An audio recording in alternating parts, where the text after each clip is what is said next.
Soy José Rivas, y ya sabéis que la semana pasada me colocaron una sonda de estas gástricas. Todo ha ido bastante bien y bueno, la verdad es que no tengo demasiadas molestias hasta ahora. Sin embargo, cuando llevo bastante tiempo sin ingesta de comida, noto como unas molestias, una presión, por ejemplo, por la mañana. Me despierto porque noto una presión en la válvula donde está donde tengo la herida. No sé si es ahora normal porque me lo acaban de hacer o si será siempre así.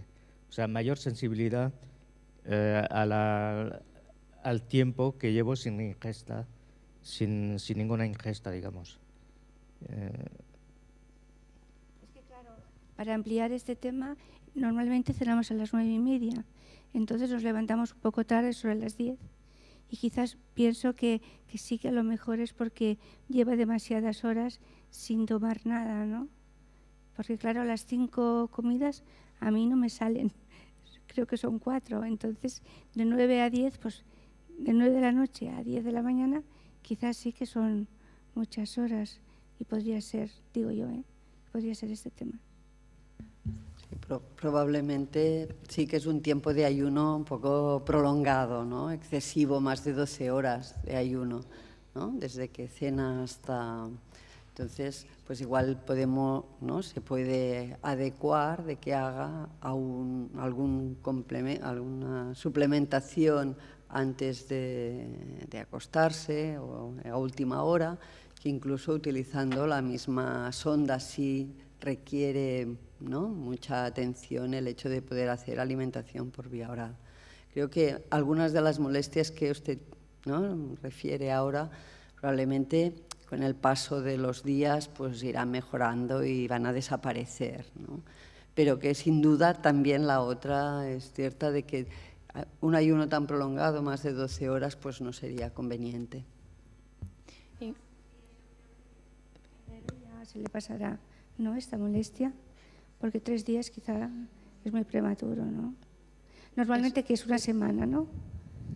Sí, más o menos, sí, una semana, 15 días, o hasta que le caigan del todo estas fijaciones que lleva, ¿no? Mientras están estas fijaciones, pues puede tener una cierta sensación más de tibantez, de tirar, ¿no?, mientras se seca, puede tener algunas molestias más, pero...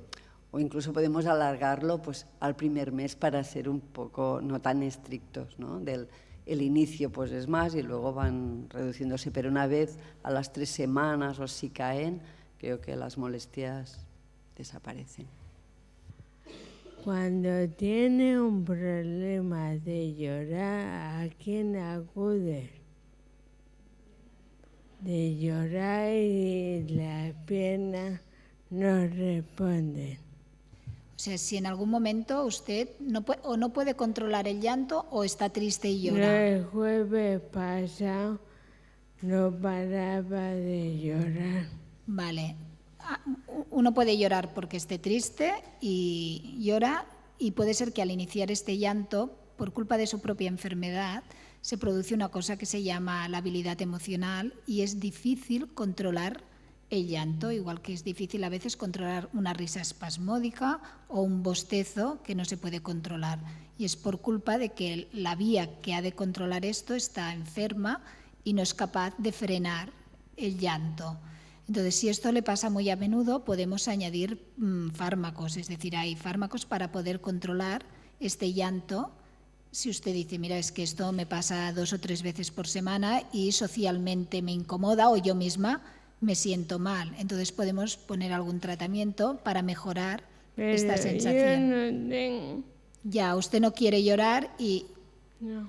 No tengo nada de momento. Por eso, pero como era un síntoma que no le había aparecido o no nos lo había referido antes y ahora le pasa, pues luego apuntaremos y ya le haré llegar, les haremos llegar un tratamiento, ¿de acuerdo?, que se puede tomar para poder controlar esto. Pero no es que llore usted porque quiere, o la familia no debe enfadarse en plan deja de llorar, porque es que usted no lo va a poder controlar. Y por lo tanto, necesitaré de un tratamiento médico para ayudarle a controlar esto. Vale. ¿De acuerdo?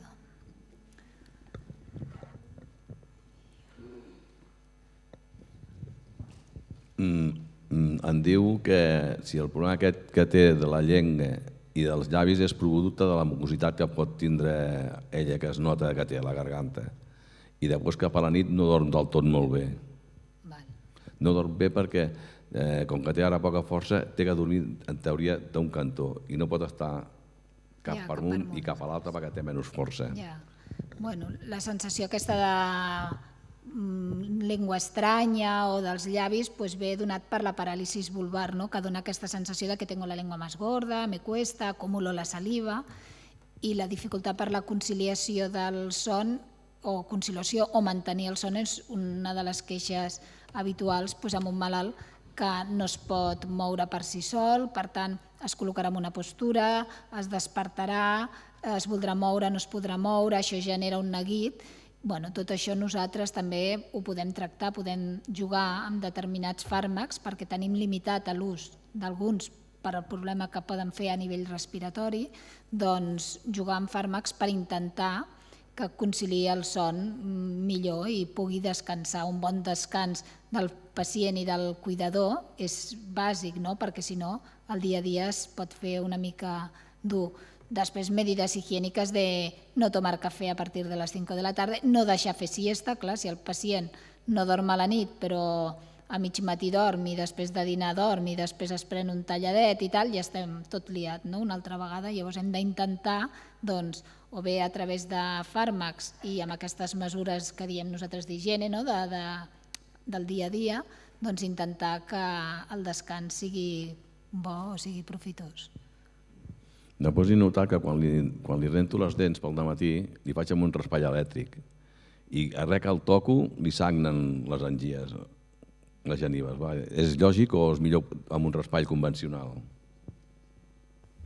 Sí, és que això pot ser simplement perquè hi hagi un problema de gingivitis, d'inflamació de la geniva, no és algú secundari ni la malaltia. Potser el que cal és fer un col·lutori específic per això, després de rentar-se les dents, intenta disminuir si hi ha una inflamació que produeix. Jo crec que canviar d'un raspall a un altre no té aquí molta importància. L'única cosa que ha de vigilar és que sigui suau, però no té res amb la malaltia, sinó que això passar independentment, però que sigui suau almenys. L'únic, sí, vigilar que no se'ls facin fongs. Vostè ha de pensar que el pacient acumula més la saliva, poden quedar restes d'aliment i per tant és més fàcil fer infeccions a nivell de la boca. Igual les genives estan més sensibles perquè tens més possibilitat d'inflamar-les o de fer infeccions donat això. Normalment em passa la saliva automàticament. Al quedar-se tot allà és un focus a vegades d'infecció i no és estrany que se'ns facin fongs a la boca en el pacient. Llavors és molt important tenir un hàbit de neteja, que si no pot glopejar amb una gasseta sucada amb un col·lutori, passar-ho amb el dit perquè tot es mantingui ben net i evitar, perquè a vegades aquestes gingivitis poden estar en relació a això. Si un raspall va millor que l'altre, això vostè mateix amb el dia a dia ho veurà. Doncs mira, canvio i este me va mejor, doncs perfecte. I probablement no és un problema del raspall, és que està la geniva més friable per tot això. Ja és més fort, probablement amb un de senzill, però és més important això també, de passar i netejar bé tot, per intentar evitar que quedi cap mena de resta i la saliva que queda allà.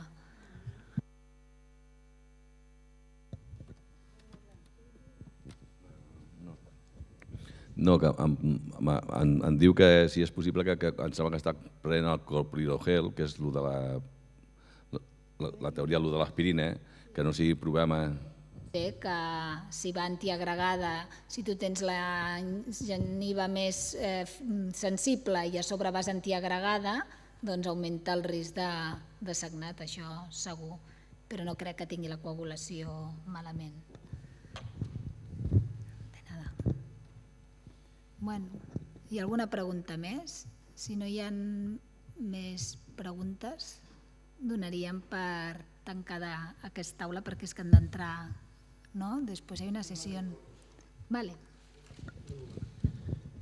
Teniendo en cuenta la importancia que tiene la buena alimentación y esto, ¿qué problema podemos tener al exceso en alimentación?